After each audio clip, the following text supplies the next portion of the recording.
Alrighty, YouTube. So it's Joseph here once again, and again another project video.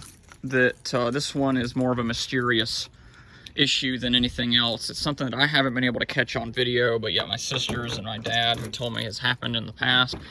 We had one instance where it did something, but I didn't get it on video, and it hasn't done it since. But I'm going to pop the hood here. I'm going to show y'all something. This is our 2003 Nissan Frontier 5-speed manual. It's got 174,862 miles on the odometer. Hold on just a second. I know this is going to be kind of dumb camera work for a moment. I just got to put you down somewhere. So, there we go. Get the kit plate up. Hood. There we go. So, this is a throttle body injected 3.3 liter V6. It's got the Bosch fuel injection system and Bosch manifold system. So it's got a gasket that's going underneath this intake and extake for the exhaust. But when we bought the vehicle back in 2016, it didn't have fog lights. We installed some aftermarket fog lights on the front of the vehicle to try and give us better visibility. The original one's blue. My dad bought a new set, got new bulbs put in. They worked fine for a little while.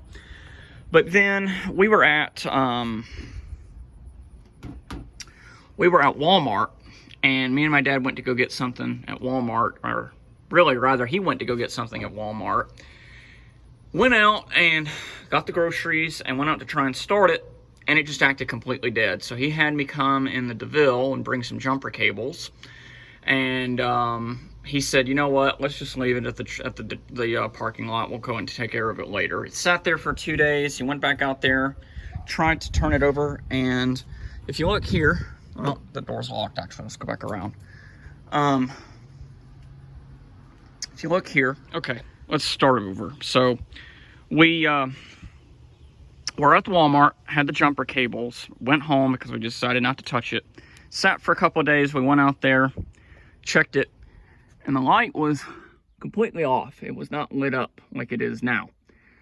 I hooked up the jumper cables to it, and the light did not come on immediately. And so we just sat there and let it charge for a few minutes. Then, we were about to get ready to try and tow it. And I had this ingenious idea to loosen the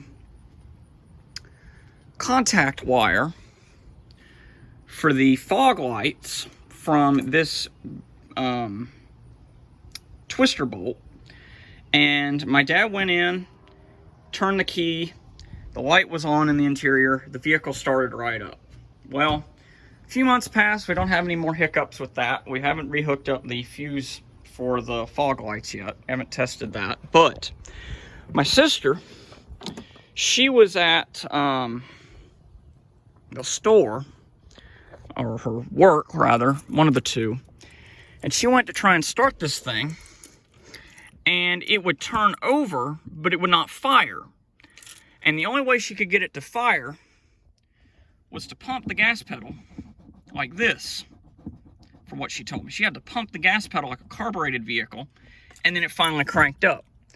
So what I'm doing right now is I'm going to, for the 50th time, try and start this thing. If it starts right up, I'm going to flip, because I'm trying to catch this in the act, and it hasn't done it. But it's very mysterious. It does it off and on, but when it does do it, my dad says it's very hard to start. So I'm gonna turn the AC off, turn the radio off, kick it into neutral, parking brake is set, and let's just see if it starts right up this time. If it does, then I'm just gonna have to leave it up to you guys in the comment section to give me ideas of what's going on here, because it's either the sensor on the clutch is bad, from what I can tell. There's a sensor on the clutch that could go bad on this, because if you try to start it without pushing the clutch in, it'll run the fuel pump, but it will not engage the starter. Or it could be the camshaft position sensor, because if you hold the throttle to the floor, it'll crank over, but it won't start. So it's one of those two, I think, that might be going bad. So anyway, let's give this a try and see what happens. Starts up. All right. Like I said, it's a very mysterious problem. It does it only sporadically, but I don't know what the deal is.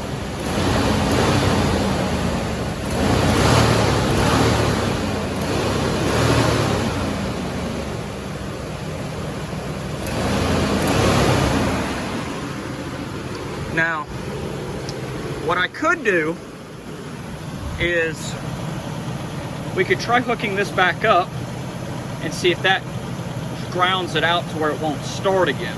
I don't really want to do that, but we could try and do it at some point. But at this time, at least it starts and runs. But any advice that you guys can give me would be greatly appreciated. This is the air intake sensor that I checked when I changed the filter. It does have a little bit of a lifter tick. If you listen carefully when I tap the throttle, here, listen.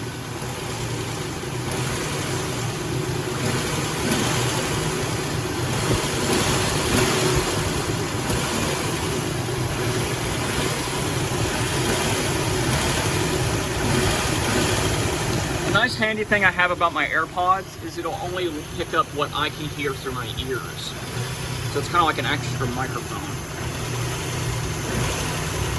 But if you listen carefully, you can hear a lifter tick, and I also smell the odor of oil burning.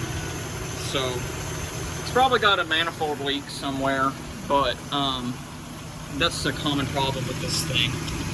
One last thing I'll throw on here, just for the bucket list of things that have gone wrong with this. With that oil leak, the starter, I don't know why they put it where they did, but the starter is right underneath that manifold intake and export, and oil will drip down onto the starter, and the oil will seep into the contacts of the starter, and it will actually seize the starter. We've had to replace 3 starters in less than 2 years on this silly thing because of that stupid gasket. But anyways, enough of my ranting. If you have any ideas of what might be going on with this thing, let me know in the comment section below. It's probably either an electrical problem or a sensor of some kind, but at this point I'm pretty much clueless and don't know exactly what's going on with it. So I've done all that I can. I've at least got it to where it'll run at the moment, but again, I'm blaming it possibly on an electrical problem, but we disconnected this and it started to work fine. So I don't really know what's going on. So, okay. Thanks for watching, and we'll see you next time.